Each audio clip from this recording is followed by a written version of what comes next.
Hello, everyone, and welcome to this episode of the Social Club at the End of the World.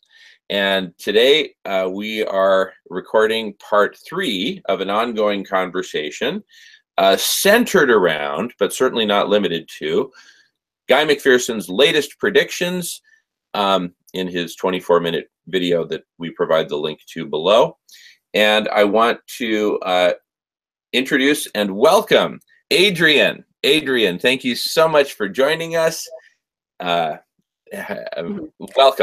Hello, I'm Adrienne. I am a science educator, have been for over 2 decades now, and I am here to share with you my thoughts on the global crisis as what in terms of education as well as public perception at this time. Awesome.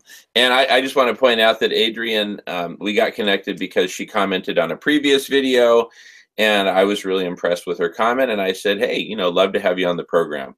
So this is a very open forum, and I want to encourage everyone to at least consider being on the show as a guest or submitting questions and say, hey, would you please address this on your next segment? We're happy to entertain all such requests and questions, comments, etc. We really want to open this up.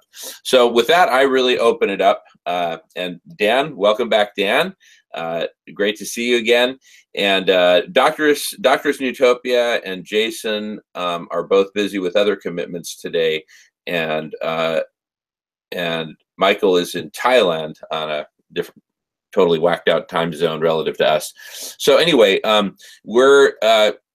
and that's one interesting thing about the Social Club at the End of the World is, people can kind of come and go. It's not like you have to be here every week or anything like that.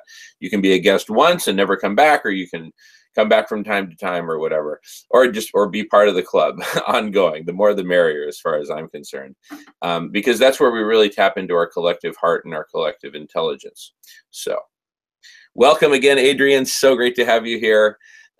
Welcome back, Dan. Welcome, Jamen, and welcome to everyone who is listening to this recording.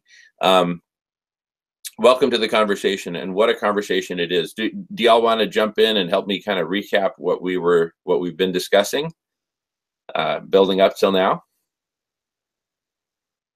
I'll just recap a bit. We've been talking about we've talked a lot about the need for the divine feminine and the divine matriarchy to really step back into its traditional and powerful role in guiding community and society. And we've talked about the tragedies of the from divine feminine. Now let's go to perverted masculine. Or subverted masculine, where we get manipulated and conditioned to be insensitive, to be aggressive, to be egotistical, to hoard, and and you see that personified so near perfectly in Donald Trump. And he's president of the United States. It's just like, wow, it's just like the cancer is just full-blown stage 5 in our society now to that extreme. And so we're really looking at ourselves in the mirror and saying, okay, this is obviously extremely destructive. It's the driving force behind the wholesale destruction of Mother Earth and the path to near-term human extinction that we're on as a result of it. So if not that, what? And so we're talking about matriarchy and the divine feminine, and that's very exciting. We're talking also about how the country, the United States, has been polarized into what I'll just kind of, in simple terms, put the CNN perspective versus the Fox News perspective, right? That's a highly imperfect bifurcation, but in fact, if you think of a better one, just say it. In fact, I'd like to actually do a screen share and show you guys something I've been doodling here on the iPad. So let me do a screen share right now. And okay. And Adrienne, I will ask you, do you see that whiteboard? And what do you see? Or Dan, whoever can. I just want to make sure everyone can see I it. see CNN perspective, Fox News perspective. Okay, yeah, I see it too, Jamen. Okay, great. Thank you. Perfect. All right. And so, I'll just kind of put it roughly as left and right, though it's certainly not all inclusive. That's for darn sure. And in fact, what I would like to suggest is that we introduce a third sort of bifurcating perspective. When I say bifurcating, you might first say, no, it's trifurcating. You're dividing it into three. But imagine that we actually bifurcate it and say that, both CNN and Fox, what do they have in common, right? What they have in common is that they both demonize, right? And they say it's that group's fault. Each one is demonizing another group, either as a basket of deplorables or as a bunch of, whatevers or, whatever. Anyway, but they're demonizing. And what we're bringing back, and that's, a very, masculine, being totally insensitive as to the, when you demonize someone, my goodness, how harmful, it requires this insensitivity which has been conditioned into the perverted masculine, right? So on the other side of demonization, what is the opposite of that? And that's where we can talk about the divine matriarchy, right? Where the matriarchs are, let me just spell it out first. Speaking of ways that men fall short, we can't really multitask very well. We're good at focusing on something or other, and then just going with it, but not really taking the holistic perspective. The divine matriarchy takes the holistic perspective and looks out for everyone, for the whole community. It doesn't seek to demonize and alienate. No, look, if someone needs to be reprimanded, let them be reprimanded. But you don't demonize, right? You don't alienate. You don't cast out. Other than for presumably extremely heinous, violations of one form or another. But anyway, I kind of feel like I've got diarrhea at the mouth. So if one of you would do the compassionate thing and just jump in, feel free, because I think I've made my point. I didn't quite understand the CNN versus Fox News thing, possibly because I don't I don't watch either of those channels very often. And I understand what you're saying about the divine matriarchy, and we had spoken previously about how, when money, resources, and help is sent to these third world countries where their people are starving, their children are starving, and they are desperate. Generally, if that money and resources are given to the government in general, what happens is through greed and whatever other reasons, it's taken from the people, and the help, the aid itself is not given to the children, to the people. However, on the other hand, it's been found that in general, if it's given to the women of that community, then that money or those resources are given directly to the community, to the schools, and used properly in order to support that community. So, like I said, I didn't understand the two news channels and the demonizing part, but really, ultimately, what we're faced with right now is a global disaster. And that global disaster, my personal belief, in order for us to have some kind of uprising, some kind of waking up period, in order for that to happen, I believe it would be education.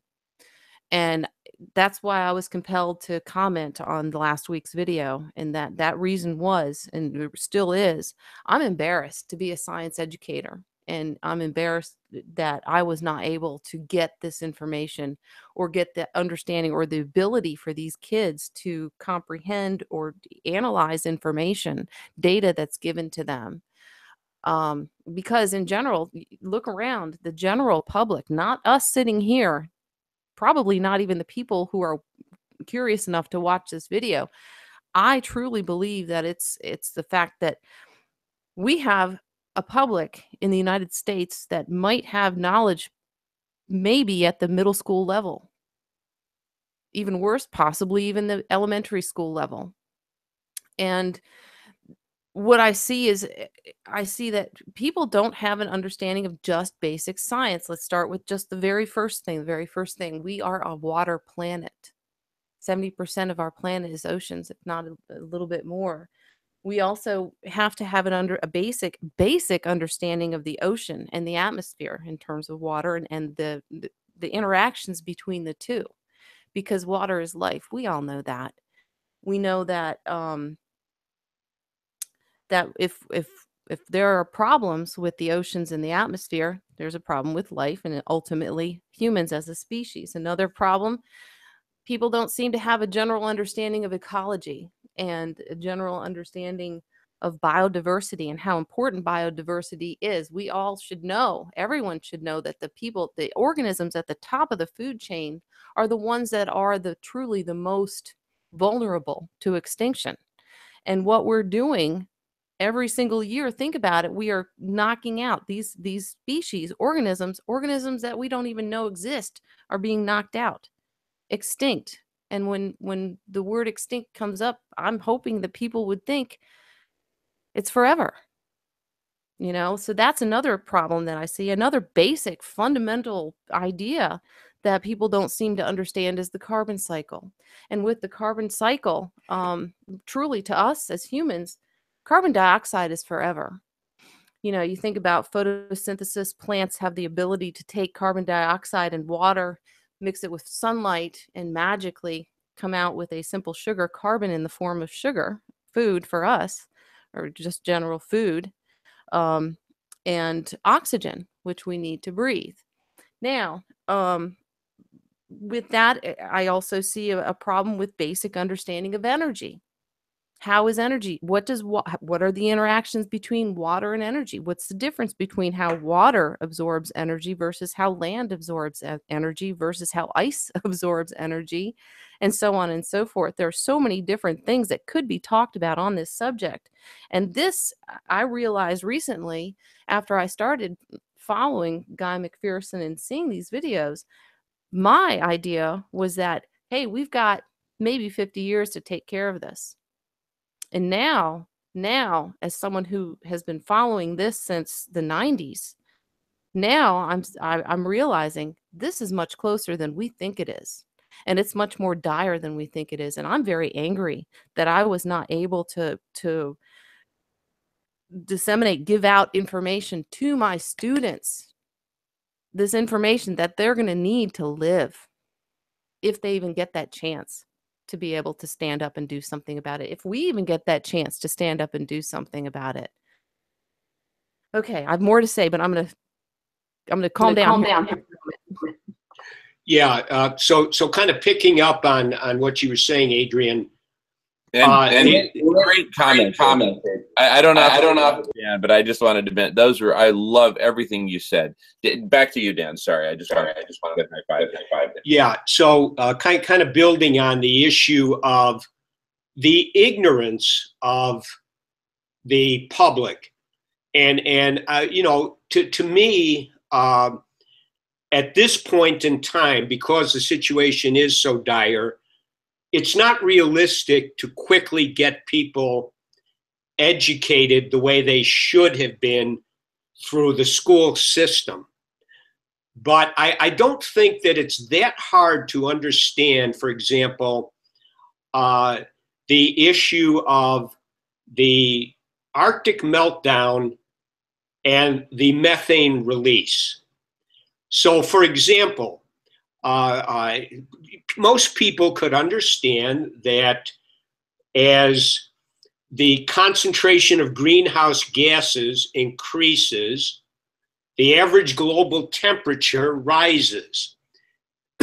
And at a certain point in time, the temperature in the grain, and this is something Guy McPherson talks about all the time, the grain growing belts of the world will not continue to function once they, for example, in the United States, the corn, the soybean crops, if they're exposed to, I think it's a temperature above 104 degrees Fahrenheit for a stretch of time, they're not going to be good crops.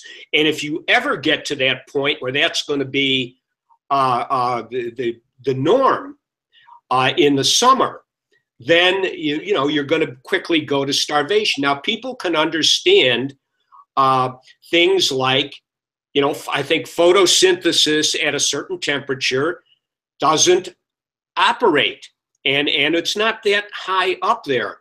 I think that people can understand that when the Arctic melts down and the methane is released, you're going to get maybe they can't understand exponential, but you're going to get this dramatic increase in temperature.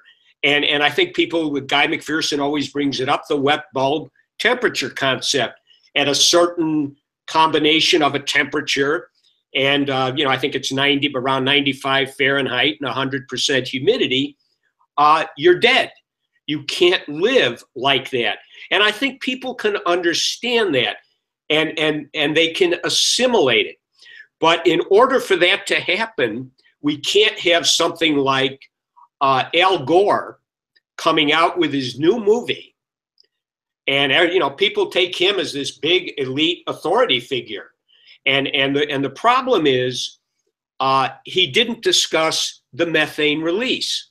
How could you come out, you can show pictures of Greenland melting, but you don't discuss the danger of the methane, which is probably the #1 variable that's going to bring the house down. And so as long as people are ignorant about that, it's very hard to go forward. But I think people can understand those concepts if it is put out to them. I'm going to go ahead and mute out.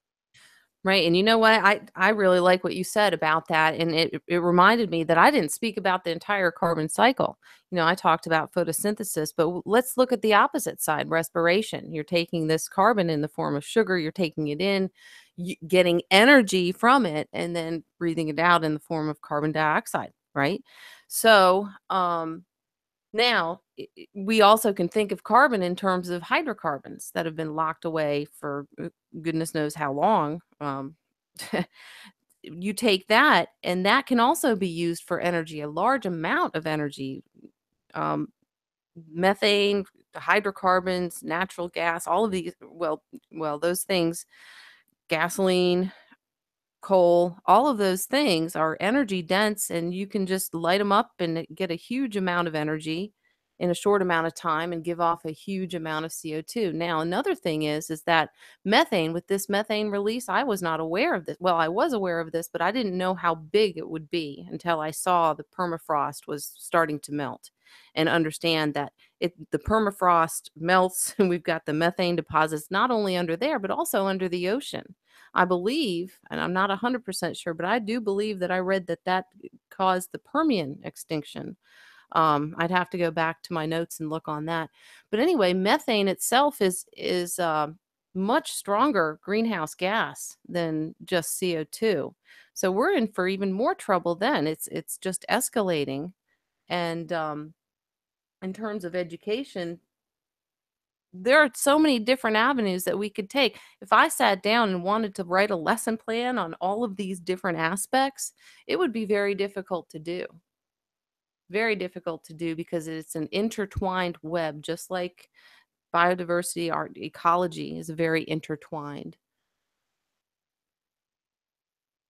And that's coming from a very experienced, very bright educator, who's been at this for decades, as I have. I also got really plugged into this around 1990. I was studying civil engineering as an undergraduate at UC Berkeley, having been inspired to do that from the volunteer work I had done in several stints in Mexico during high school, doing latrine construction and health education. But anyway, so while studying civil engineering, I learned about the carbon cycle in my courses in environmental engineering. And I learned about global warming and the greenhouse effect, and really got fascinated with that. And that, you know, kind of guided my next course, the next phase of grad school, which was to go off to MIT to study hydroclimatology, then a relatively nascent field. And I wanted to understand the interactions between hydrology, what we do on the surface of the earth, you know, with rivers and streams and dams and groundwater and all that, how hydrology interacted with climate, and how we can use hydrology as levers in benevolent ways to impact climate in positive ways. So kind of like essentially geoengineering. And I believe that the situation is so dire right now, and Guy McPherson has done the best job of anyone I know of synthesizing it and publishing, and and doing videos of 30 minutes or 15 minutes or an hour recapping. And what you just said is very hard to write a lesson plan for. Guy McPherson, at least he does a great job of tackling that beast, right? In his 1 hour video. So I highly recommend Guy McPherson's videos to everyone. That's kind of how we're our focal point here largely. I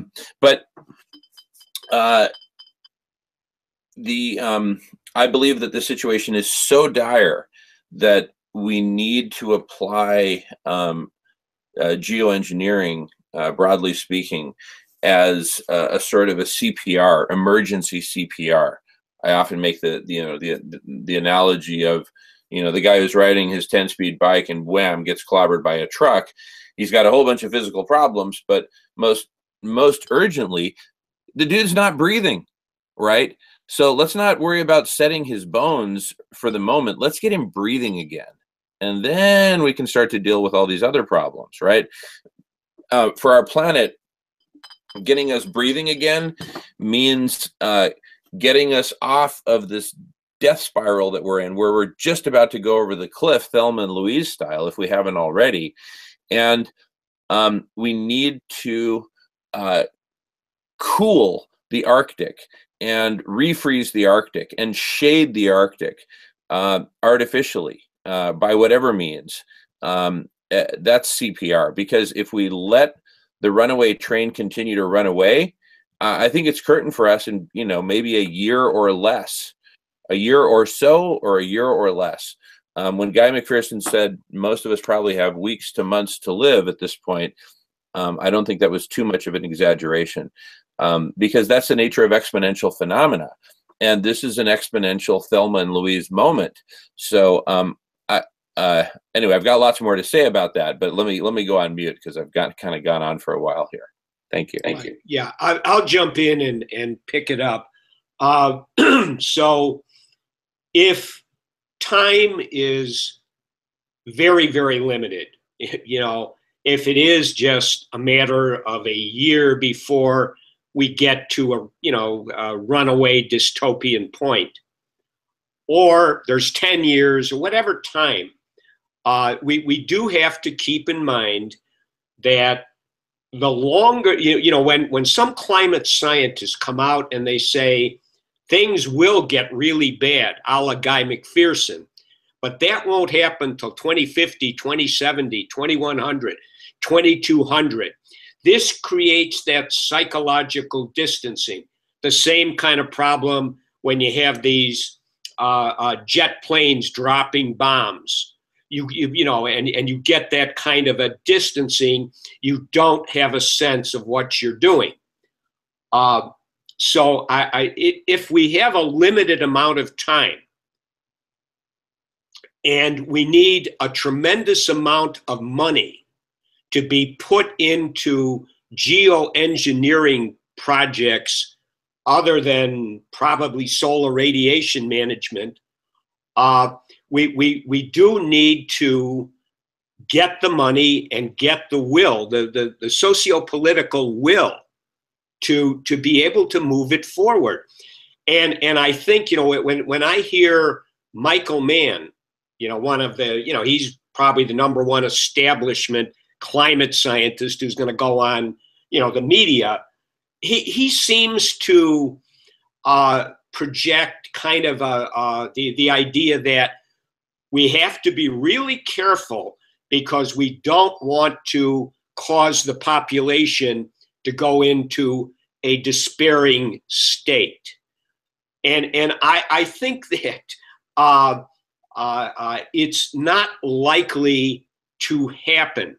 If suddenly the population were told, you know, this is a desperate situation, back against the wall, we must do everything we can to try to preserve the planet, let's get about it, I think that the population would be all for it.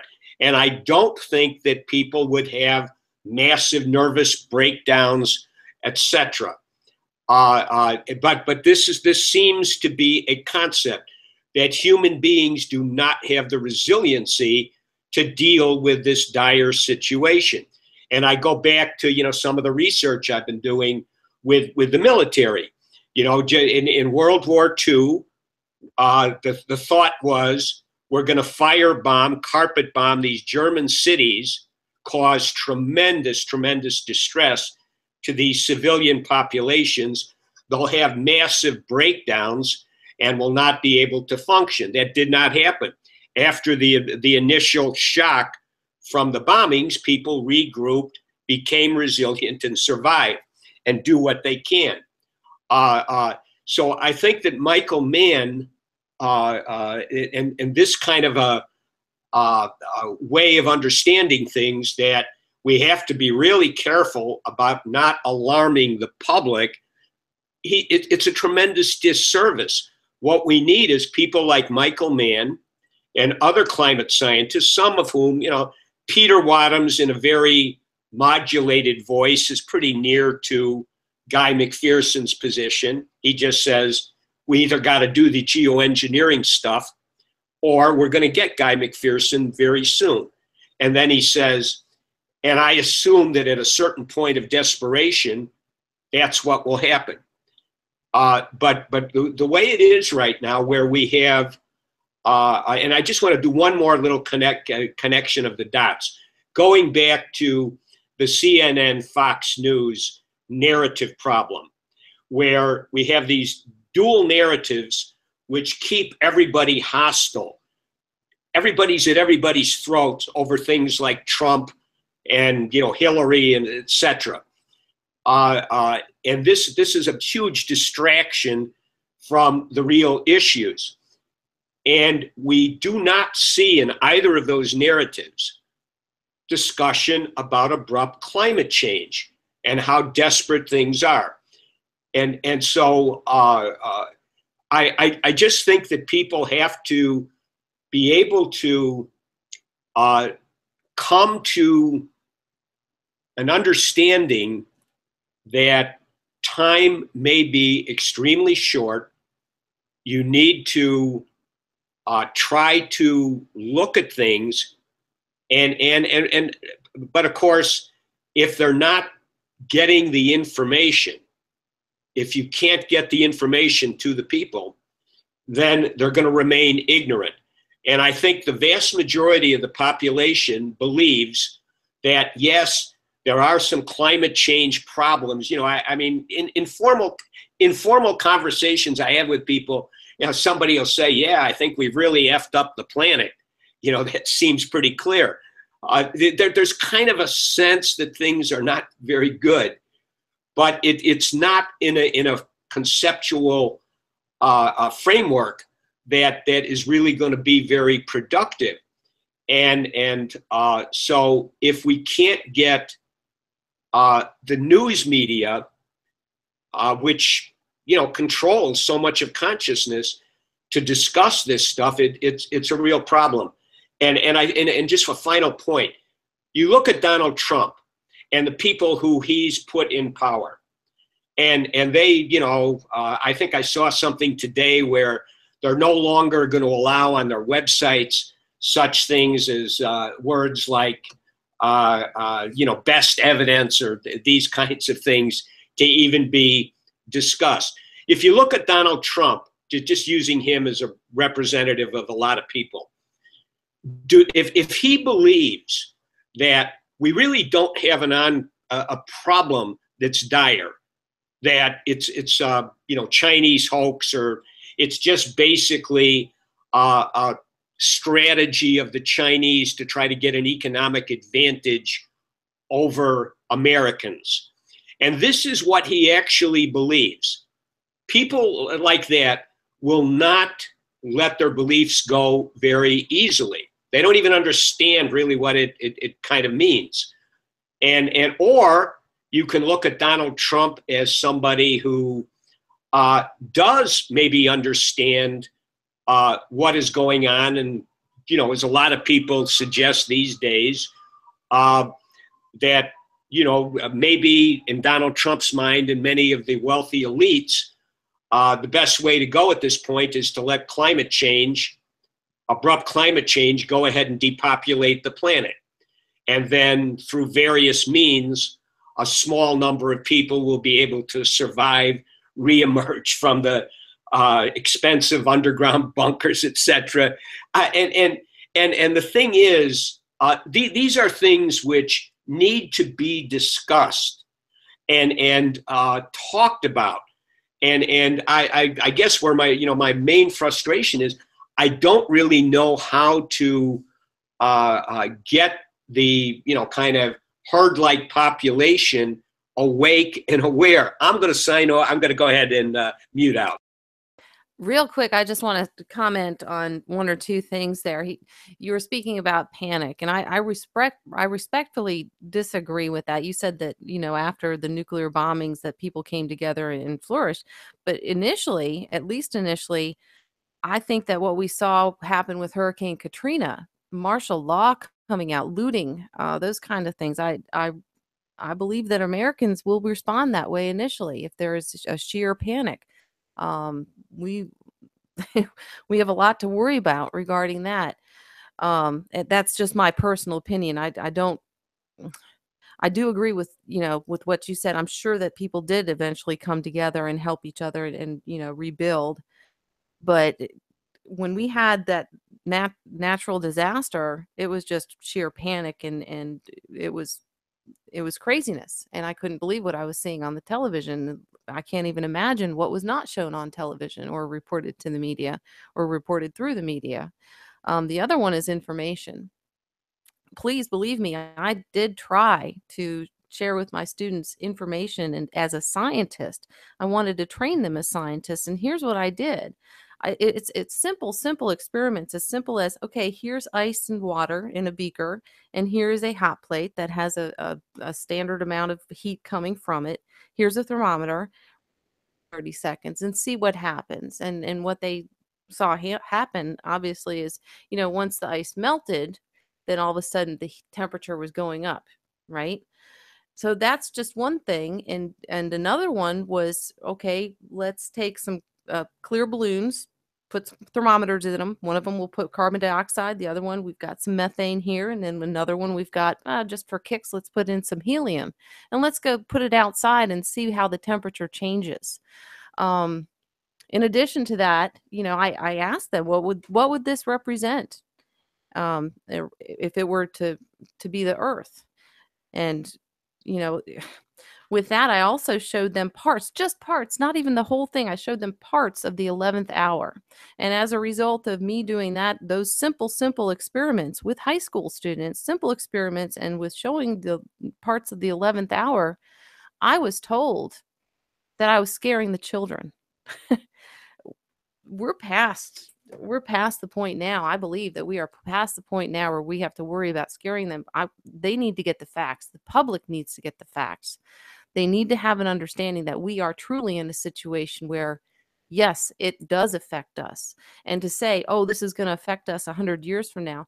I also said that as an educator, 100 years from now. And that's a way for a person to dissociate themselves from the problem. We have an immediate problem. And it has to be, we've got to find a way to solve it as a society and as well as a species. It has to be solved. Now, you had mentioned geoengineering. What is currently on the table? What can be brought out? What can be used? What do we have available to us? Because I really don't know. Yeah. So what we have available, what's possible, let me just talk about what's possible. And that's not to favor any one over any of the other. I just want to put ideas on the table. So please don't shoot me down if I mention one that would have some harmful effects, not to suggest that you would. I'm just speaking to all of our audience.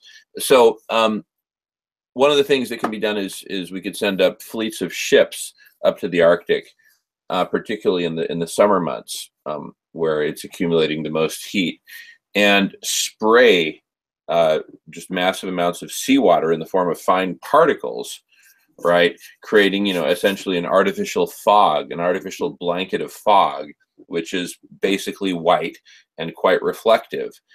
And that can reflect away sunlight back into space. Not as well as ice, but but it'll do a lot better than dark seawater just absorbing that sunlight like crazy. Also on the table are scenarios where we could have fleets of ships with very tall, mast-like structures or simply poles, and very good balancing systems. And we've got great mechanical systems for that, electromechanical systems to keep ships balanced. But anyway, these fleets of ships with these tall mast-like structures could support massive, sheets of reflective material that can reflect even better than Arctic ice, right? So we need to cool by whatever means. We need to cool the Northern Hemisphere by this summer. I think this summer is really the defining moment. Are we basically gonna fall off the cliff, Thelma and Louise style, or are we going to have a chance at saving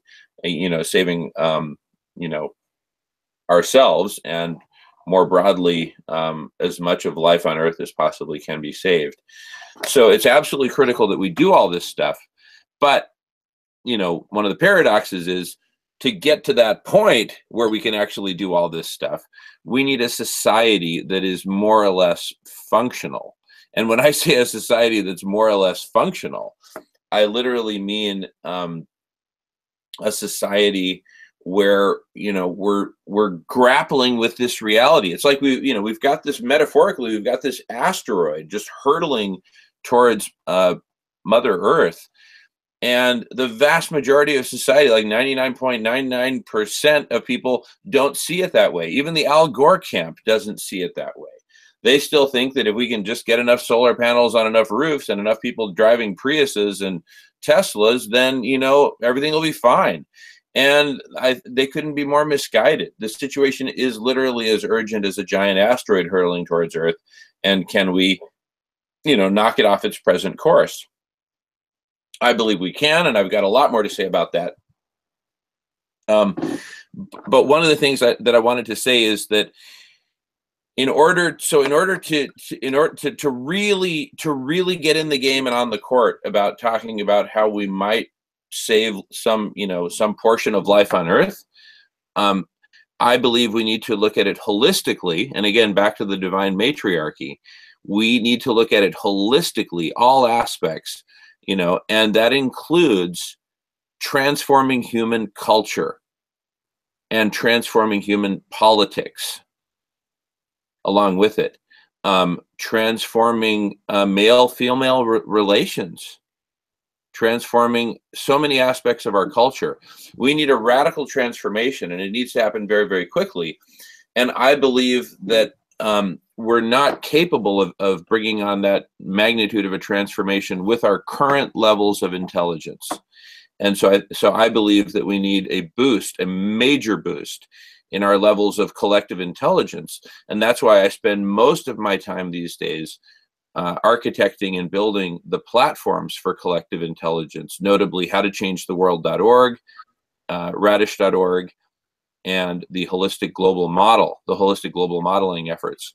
Those are the three big pillars of what constitutes radical collective intelligence. Because I believe that with radical collective intelligence, where we really nurture and bring forth, we can actually set humanity on a path of exponentially growing intelligence, where we can come up with myriad solutions, including solutions to transform human culture itself as radical as that may sound, I really believe that's what's going to be called for. Because otherwise, I really don't think we can get there from here. So without a radical transformation in human culture, supported in turn by radical collective intelligence, which in turn can come up with all the geoshading and cooling solutions and solutions for cleaning up the oceans and everything else, but we've got to do it lightning fast. And that's why I do some really radical stuff that I do. I'd actually like to just show one quick video of that just to kind of complete the point of where I'm coming from, because it is kind of a big picture. I know I'm kind of going off here. I appreciate your patience. But anyway, here, let me just screen share and show a few seconds of this video of something that I do once a week. So in addition to doing the radical collective intelligence stuff, once a week I go to the University of Washington dressed as Darth Vader. And can y'all see that W on the screen, either of you? I see it, Jamen. Okay, great. So here goes. I'll just play like a couple of minutes of this. This is the most important principle in marketing. This you is cannot worm your way into someone's mind, little by little, with arguments and logic and this and that. You have to blast your way in. Sorry about that.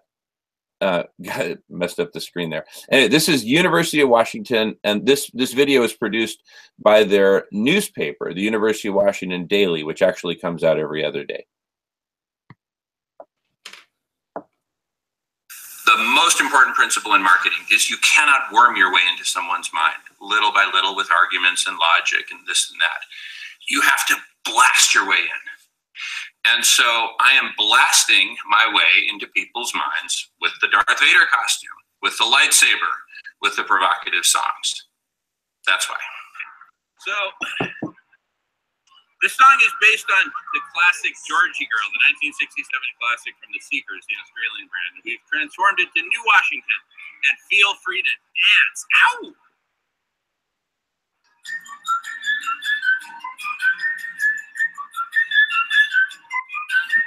Hey there, Washington, sucking on a joint so fancy-free. Nobody you meet could ever see the deadly cartels inside you. Hey there, Washington, why do other states just pass you by? Could it be you just don't try, or is it the drug What would be those public policy changes that would eradicate criminal drug cartels? And I have a poster here that summarizes. Anyway, I'm going to go on from there as to the whole program, the whole strategy for getting rid of criminal drug cartels as a first step towards ridding the world of all forms of organized crime, including organized crimes against Mother Earth. And I'm taking the perspective that what really gets humanity motivated is when we have a common enemy. So I've taken criminal drug cartels as that common enemy, started in the state of Washington, and I'm literally putting my life on the line to wake people up to the emergency and the urgency for coming up with an off-ramp from our highway to hell that we're currently on. Now I'm going to go on mute, and I appreciate your patience, but we truly need radical. Yeah, I guess as my final input to the discussion today, which is something that I think is one of the big problems. When I give my mental health presentations, I always give an example of how maladaptive beliefs hinder somebody from a mental health recovery. So, for example, I will. This is one I use commonly. I will say, a client comes to me and tells me that she believes or he believes their family is poisoning their food. In the mental health world, that would be considered highly likely to be delusional, although it could happen. But if that person comes to me in this hypothetical example and says, my family's poisoning my food, I could say, well, why don't you bring me, say, 12 samples of the food that you think is being poisoned? And we'll take it to a laboratory have it analyzed, and let's see what's going on. Now, that person has a belief that they are being poisoned. And so we'll get the stuff analyzed, and all of the samples come up clean. There's no trace of poison. But the problem is, because it's a belief, the person will minimize or rationalize away the contravening evidence. This always happens. So what the person might do, they might say, well, 12 samples wasn't really enough. They will minimize the evidence. Or they might more likely rationalize it in the following type of way. They will say, maybe my family is in collusion with the laboratory, and maybe you, Dan, are also colluding with my family in the laboratory. And they just simply will not allow the delusion to drop. And when somebody comes into mental health treatment with this kind of a delusion, whether it's something like that or the FBI is after them, etc., what tends to happen is they're diagnosed as psychotic, and they're given medication, powerful medication that will partially, or if they get enough of it, totally anesthetize their emotional reactions to the delusional belief. But they don't let the belief go. They will not allow it to just simply disappear just because they get medication. They don't have anxiety and anger necessarily over the belief. But what has to happen is the person has to understand that this, in fact, is a belief. And when you have a belief, not just a hypothesis, but a belief, you will have easy access to all the information that supports your belief. You will not have easy access to any contravening information. And if it's put before you, you will minimize or rationalize it away. So when you look at climate change, and again, taking someone like Donald Trump, if he in fact actually believes that there is no imminent danger from climate change, then any evidence that's put before him will be minimized. It's not that big of a deal, or it will be probably rationalized away. It's a Chinese hoax. They're trying to gain an economic advantage. And the only way that Donald Trump or anybody can get rid of one of these kinds of beliefs is to first understand what a belief is. It's not like just a normal thought or some hypothesis that you have about something that could be. It's way beyond that. And it's meant to take away indecisiveness and anxiety about taking action, so that you can act on your belief and not be held back. So the person has to understand what a belief is, and then they have to say, okay, I've got a belief. I actually believe that climate change is a plot by the Chinese to get a big economic advantage over America. But it is a belief I have, and if I understand what a belief is, I have to force myself to look at the evidence that contravenes, that goes against this belief that I hold. I have to start focusing on that evidence, and then at a certain point, maybe I can let it go. And that's the only way, really, that a belief can be dissolved. Sometimes people can go through that process in different ways. But in the mental health world, it's a huge problem, because most people will not let their delusional beliefs go, no matter how much medication is poured into them. And there's other examples of where these beliefs become symptom maintenance factors. So I do think that at some point there has to be, this would be one example of kind of a meta level discussion about something that you have to have in order to move forward. And so I'm just going to kind of leave it at that. I do have to I have to leave the discussion, Adrienne, Jamen. I want, I'm glad you're in the group, Adrienne. I hope you find it valuable. And, I'll look forward to seeing you guys and hopefully other people in the group next Tuesday. And so I'm going to say goodbye, and I'll talk to you all very soon. Take care. Thank you, Dan. Thank you, Dan. Great to see you. Okay, and I'm actually going to have to leave at the top of the hour as well. Yeah. Okay, well, I'm gonna monologue it for a bit after the top of the hour. So why don't I'm gonna give you preference for the next 5 minutes until the top of the hour, Adrienne, because I imagine you got a few things to say after the last several minutes.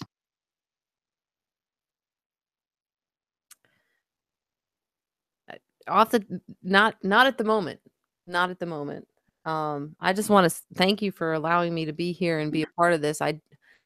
I'm sure that the second I hang up here, there will be a million things going through my head of things that I wanted to say. But I guess I'll write those down and save those for next week. But I do really appreciate you having me and allowing me to chime in every once in a while. So I very much enjoy it. Thank you. Absolutely. Well, it is so wonderful to have you here as part of the team, and please, keep coming back as often as you'd like. Absolutely, and hopefully, I'm pretty confident Doctor's Newtopia will be on next Tuesday. She's on most Tuesdays, and so very rare that she's not on. So then it'll really be exciting, and I'm most likely Jason will be back as well. Maybe we can even coax Michael to staying up late there in Thailand, so he can be on as well. But anyway, in the meantime, I know you got to go at top of the hour. Shall I share one thing with you? Do you got a couple minutes? Sure. Okay. So let me do a screen share and show what I got here on the iPad and just highlight. This is sort of in chicken scratch, but I'll just kind of talk us through it. I'll talk us through the chicken scratch. Okay, so what are the different realms of stuff that we need to transform? Remember, I mentioned we need to transform human culture, right?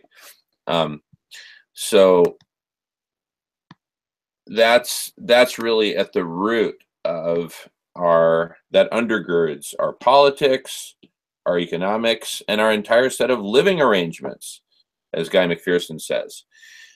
And transforming those three realms are absolutely foundational, crucial, and urgent for healing Mother Earth. But because those three levers alone, particularly economics, is relatively slow at sequestering carbon, actually painfully slow at sequestering carbon, no matter what we do with our living arrangements and what we do with our agriculture, etc. So we need more urgent emergency measures, which I'll highlight in red: planetary radiation management, geoshading, cooling the Arctic, refreezing the Arctic. And that gets us into the realm also of holistic air, ocean, and water management. Holistic management of our oceans. I mean, in hindsight, when we're actually doing it, we will look back and it will look so obvious, and we'll say, why did it take us until 2018 to actually do this? Well, better late than never. Let's get on it. Likewise with holistic land management, which is our biggest land-based lever for sequestering carbon and also increasing reflectivity. And then Doctor's Newtopia is red hot on the crucial topic of arcology, which really transcends and cuts across living arrangements, politics, and economics. And I would put in there, as either heavily overlapping or part and parcel, is bringing back the divine feminine. And I'll just put in here the divine matriarchy, because I only have room for one word. Matriarchy. Okay, so that's a whole realm that needs to be transformed. And then I believe to transform all this, we also need to transform our entire story new story for humanity. And Charles Eisenstein writes about this, as does the author of, I'll think of it. But anyway, there's a lot of great writing. We went to a Michael Meade workshop several days back up in Bellingham, Washington. We need to transform our motivation, our inspiration, our meaning, and our consciousness. Who are we? Why are we here? That gets to our fundamental story, which really undergirds human culture. And then one area that we urgently need to develop that I keep mentioning is radical collective intelligence. Radical collective intelligence. And that's what we're pioneering on howtochangetheworld.org, radish.org, and the global holistic modeling efforts. Those are the 3 pillars of radical collective intelligence. Because with that, radical collective intelligence gives us this golden wand to, to really lead the transformation and stoke the transformation across all these realms, right? And anyway, that's kind of the high level 5-minute pitch. Let me just pause in case you have any questions or anything else you'd like me to fill in. I know it's the top of the hour. That's very interesting, and I like that. It says on here at the bottom, linear. I can't see my. Linear climate change. Yeah, that's one of the myths that needs to be debunked. Okay, I was going to say I have a problem with that statement. Oh yeah. No, that's one of the myths that needs to be debunked. Yeah. Along with private property, tribalism, and other games that we play. Mm-hmm. Right. So anyway, just okay. Well, before I go, and I like your diagram here. Before I go, I just want to say, truly, I have the personal belief that the Pandora's box was opened when we discovered oil, ancient sunlight, oil, coal, natural gas, all of these things. Really, really set us up to have the population explosion that we have. And we spoke about this last night. People are now living where really they shouldn't be able to live. And, with the fossil fuels, things are trucked all over the world and all over the nation. You go to a grocery store, more than likely, a lot of that food has been sitting on a truck or traveled a very long distance to get there. In most cases. And also the food issue, the issue with food. I'd mentioned that generations ago, most people were farmers. And I believe that with the Industrial Revolution, we have placed our species in a very, very delicate situation. We're very vulnerable with that in aspect to being dependent on fossil fuels. Another thing is that, you can look around the room that you're sitting in right now, and I could look around the room that I'm sitting in right now. You'd be hard pressed to try to point at anything that was not produced or manufactured or somehow involves fossil fuel, so the thought is, what would happen if all of a sudden fossil fuels disappeared? If it disappeared tonight at midnight and no fossil fuels, we would be in one heck of a predicament. We as a nation and we as humans would be suddenly in a lot of trouble. Most of the humans would be. So I did want to mention that, and I also want to mention that. I lost my thought. Go ahead.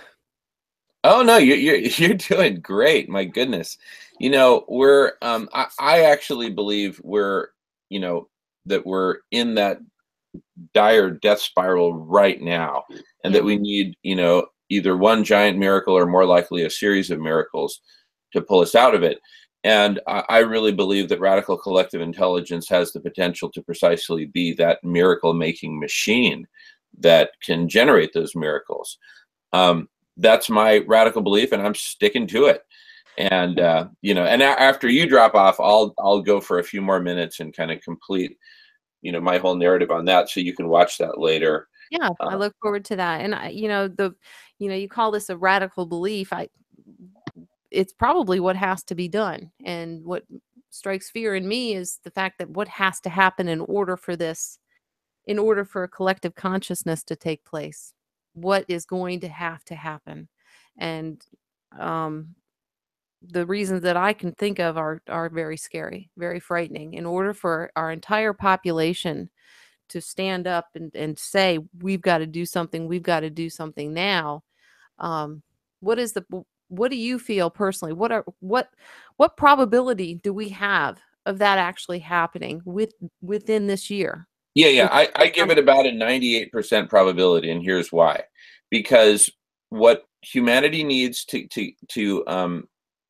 really unite and get excited and get passionate and really start putting in the hours, the long hours that each of us individually is going to need to put in at our respective projects and that we're going to be working on, and local movements and whatnot. What's really going to unite us, and it pains me to say this, and I got to emphasize, I didn't write the rules, but we need to play by the rules. What gets humanity excited? What gets humanity up in arms? There's a reason that's a well-known expression. Is an enemy tribe that's coming to kill us and steal our women. That gets us out of bed early. In this case, the enemy tribe is us. It's the human species. So that's interesting because the enemy tribe indeed is us. But what I've figured out is a hack that'll get us to where we need to go. And if you've got a couple more minutes, I'll show you what. All right. Okay. Hurry. Okay, I'm hurrying. Okay. Here, I just got to do a screen share. So let me just give me 10 seconds, and you'll be seeing what you need to see. Okay. So, what's motivating people? What does motivate people? And I've been developing this empirically at the University of Washington. Is an enemy tribe that's coming to kill us and steal our women. See, here's the highway to hell that we're on. We're on the red arrow path to hell, right? Including human extinction, okay? We need an off-ramp. Criminal drug cartels provide that enemy tribe coming to kill us and steal our women. That is the beginning of the off-ramp. That, and there's actually a very straightforward way, extremely straightforward way of achieving that. And I'll just flash it on the screen here really quick. Let's see. Yeah, this is the one. So this just shows how we're going to get rid of it's just with a stroke of a pen. We can repeal prohibition and knock out the economic foundation of the drug cartels. Is it that simple? No, but that's a good starting point. So when we take out the drug cartels, we will amass a gargantuan amount of political capital that will cash in to expand the mandate to all forms of organized crime, and then we cash in again when we tag on including organized crimes against Mother Earth. These are the three stages, the three phases of stopping the harm, and in parallel we'll start the healing. And in combination, stopping the harm and starting the healing is our pathway towards a whole world and an off-ramp off of the highway to hell. So that's the high level summary. That whole portion of the strategy is called Out with the Bad, because it's focused on getting rid of the bad, getting rid of organized crimes, including organized crimes against Mother Earth. Because until we see Monsanto as an enemy destroying Mother Earth, we're not going to be able to stop it. We need to see Monsanto. We need to see Halliburton as an enemy. We need to see fracking as an enemy. We need to see the Dakota Access Pipeline as an enemy. Right? People are seeing it as, well, you got one side, you got the other side. No. We need to get radical. We need to bifurcate it right down the middle. Either you're on the side of healing or you're on the side of harm. And every human being will get to make their choice. Right? But this is how we're going to lead the revolution. We're out of time. This is what we got. Look, if somebody's got a better idea, out with it. Otherwise, this is what we're going with. Yeah. And for me, I really do have to go. But for me, I see as, and I see it as, how do we get over this hurdle? And this hurdle would be having the public, the general public, understand how dire this issue is. And to make them realize that all of these things that you had just mentioned is the equivalent of them, of the enemy coming in and killing us and stealing our women. I'm not sure how to do that except for getting the word out and doing talks like we're doing now. And as of right now, only people who are somewhat interested in this subject or interested in only people who watch Guy McPherson are somewhat interested in that, information. So, as of right now, we're speaking to the choir. What we really need is we need to get the normal people, just normal, regular Joe, whoever public, have them understand. And that is the true, that's the true problem. And even more so, making it even exacerbating that problem is the fact that we have such a limited amount of time to do so. So I do want to say before I log out, I have to go. I do want to say you make a very good Darth Vader. I was impressed.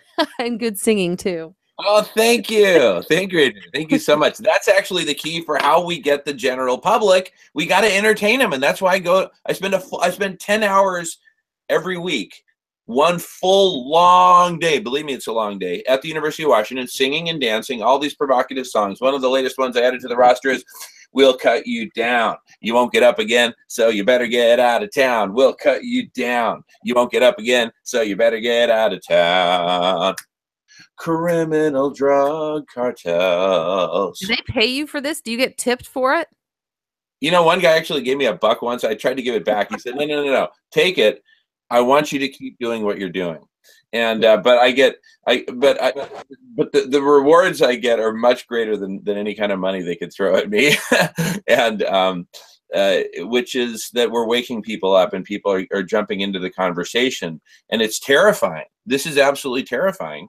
But these young brave university students have the courage to jump in, and you got to start somewhere. So I'm just starting right here where I live in my community. That's one thing that former Mexican President Vicente Fox taught me, is you start working right in your community. And we've done a lot of great work together along very much these lines of getting rid of the drug cartels. That's why a criminal drug cartel has been threatening me and my family, which is another one of my motivations for jumping out and taking the lead on this. I can't just sit quiet and get slapped around by a damn criminal drug cartel. Hell no. So anyway, they're also messing with my family name, and that's a big problem. So anyway, I'm leading the movement. I may get assassinated at some point. Whatever. I mean, we're so close to death right now as a species and as a planet that it's time to get out there and do some stuff. This is what I believe men were made for, was to be warriors when we're called upon to do so by the divine matriarchy. It's like it's what the way that the Lakota First Nation and my uncle Alex White Plume and Auntie Deborah White Plume are elders and leaders in the Lakota First Nation. We went to Standing Rock together. In their world, it's the women who lead. It's a divine matriarchy. It's awesome. In fact, you and I and Doctors in Utopia ought to make a trip to South Dakota and visit, and really, because they're practicing it. And then we can share it with the world through this very medium. See, so what we're doing right here is very important, Adrienne. So I hope to see you again very soon. And let's stay in touch regardless. And thank you so much. You're making amazing contributions. Please keep coming back. We need you in the divine matriarchy. We need you as an educator. We need you as a leader. And we need all of y'all. So come on, people, wake up and join the conversation, right? And when I say join the conversation, what I'm not talking about is throwing tomatoes and saying, oh, this will never work, that'll never work. You never know until you try. And, people are saying, oh, humans will never fly. Humans will never fly. Well, now we're flying all over. Oh, humans will never get to the moon. Well, maybe we went there. Maybe we didn't. Maybe it was all a hoax. But if it was a hoax, it was a pretty elaborately, pretty sophisticated hoax, I would say. But anyway, bottom line, let's give it our best shot. Let's get one more for the Gipper, if that's what it takes to get you off your couch. But, let's do it. Look, if what I propose is not the best off-ramp, come up with your own proposed off-ramp. Maybe it's multiple off-ramps working together. Anyway, I've got diarrhea at the mouth again, and I need to let you go. Adrienne, thank you so much. You have a wonderful day. Bye-bye. You too. See you soon. Thanks.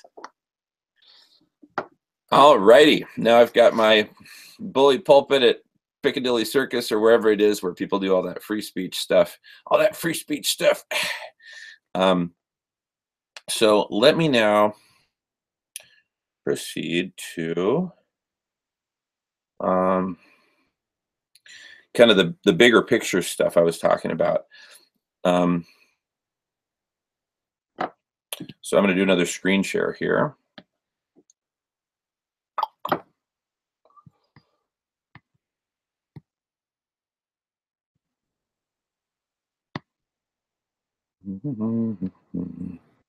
Okay, everybody see that? Good. This is the whiteboard. All right. So the path of the revolution of compassion that I'm proposing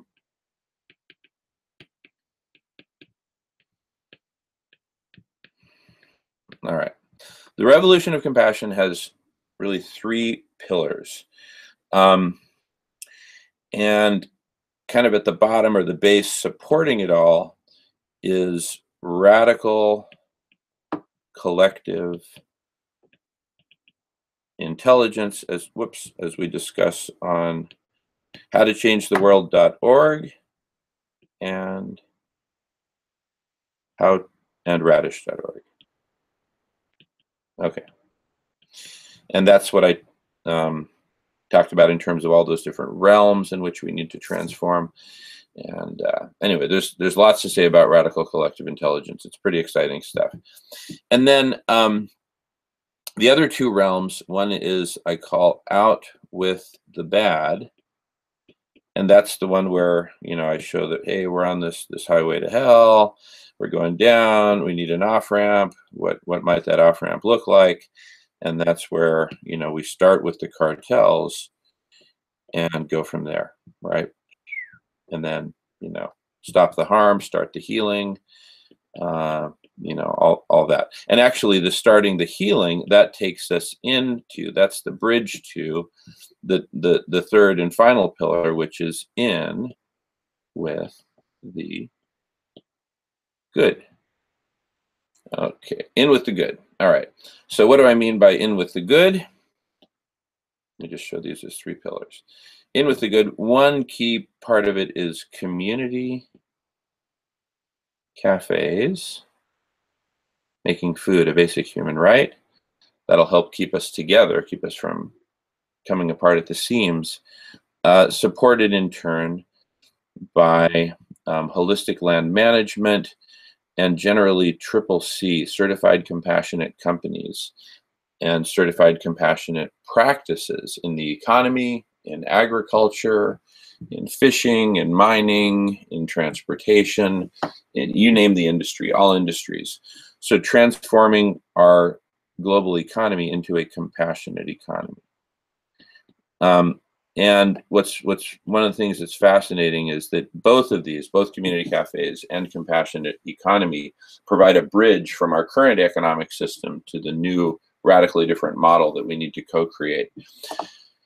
So anyway, let me just show some slides in that department. But first, let me find the material.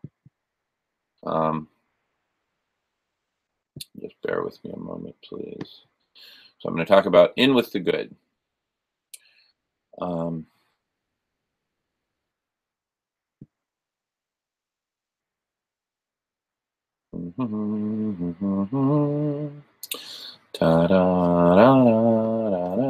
right, these are some slides from presentation that Guy McPherson and I gave at the Sierra Club together in April this year. And full disclosure there, I am the program chair for the East Bay Sierra Club dinners. So, all right, compassionate economy. Certified compassionate companies donate all profits to eradicating hunger, socially transformational, and ecologically regenerative in everything they do. Where does that money go? Where do the profits go to eradicating hunger? Community cafes, where we feed people for free.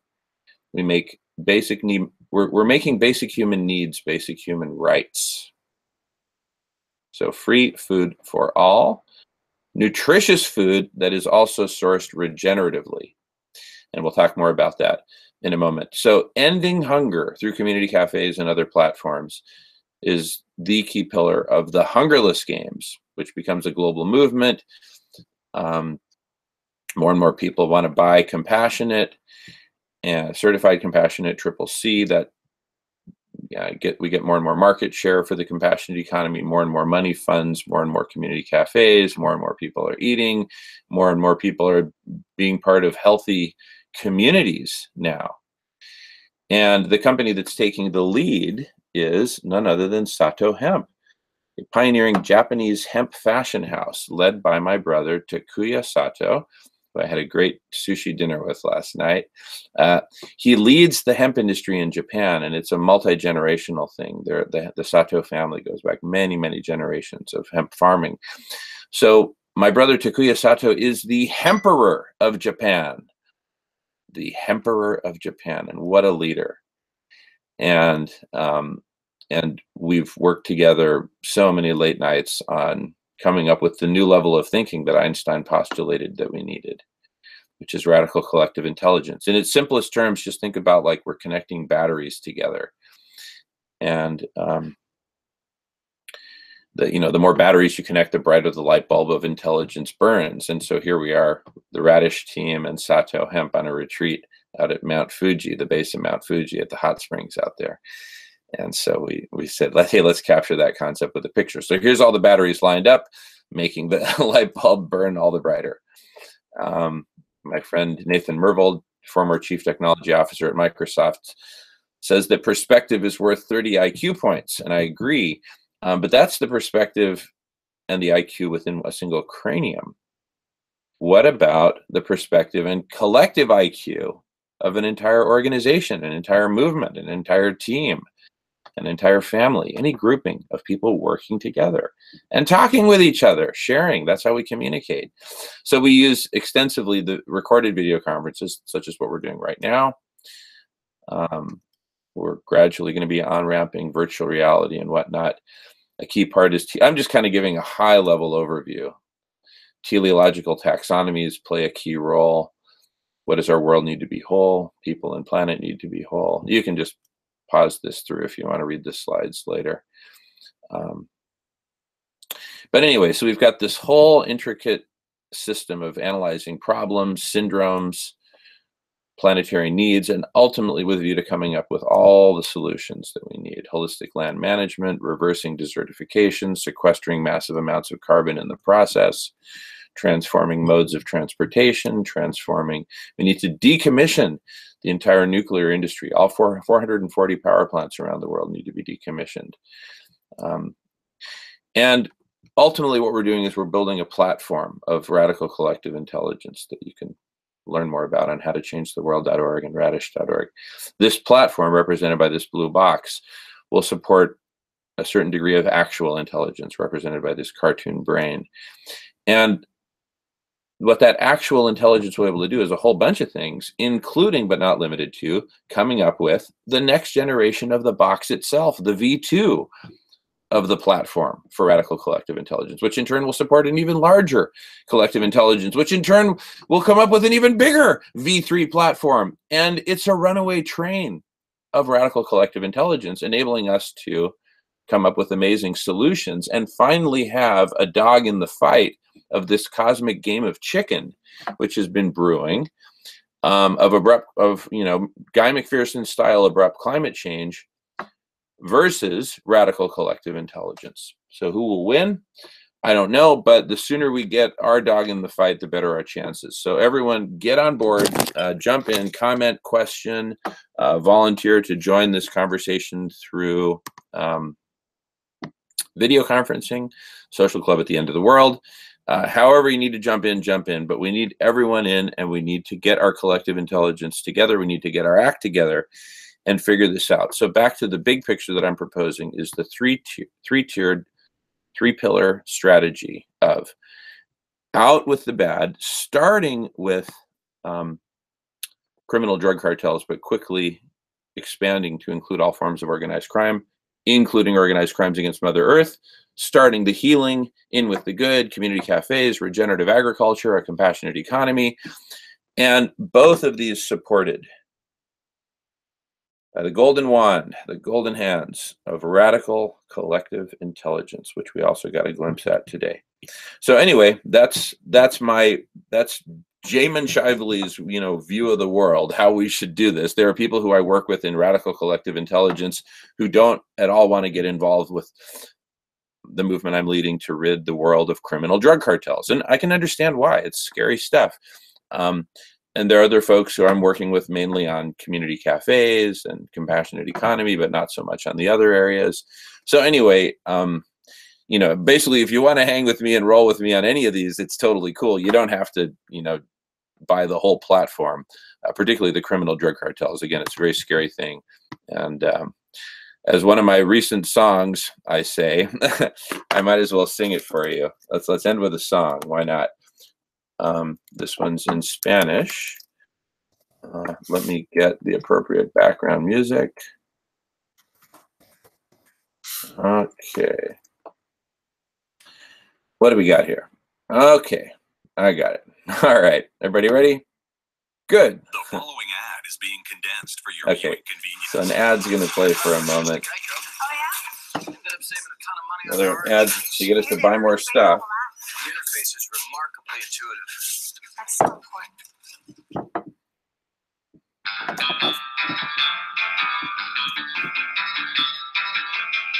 Para chingar los carteles. Para chingar los carteles se necesitan un par de huevitos. Hay un par de huevitos para ti, para arriba y arriba y arriba. Ay, arriba y arriba, por ti seré, por ti seré, por ti seré. Nero. Yo no soy marinero, soy capitán, soy capitán, soy capitán. Bamba, bamba, bamba, bamba, bamba, bamba. Para chingar los carteles se necesitan un par de huevitos. Hay un par de huevitos para ti, para arriba y arriba y arriba. All righty. Thank you so much for watching. We'll see you next time on the Social Club at the End of the World. Ow!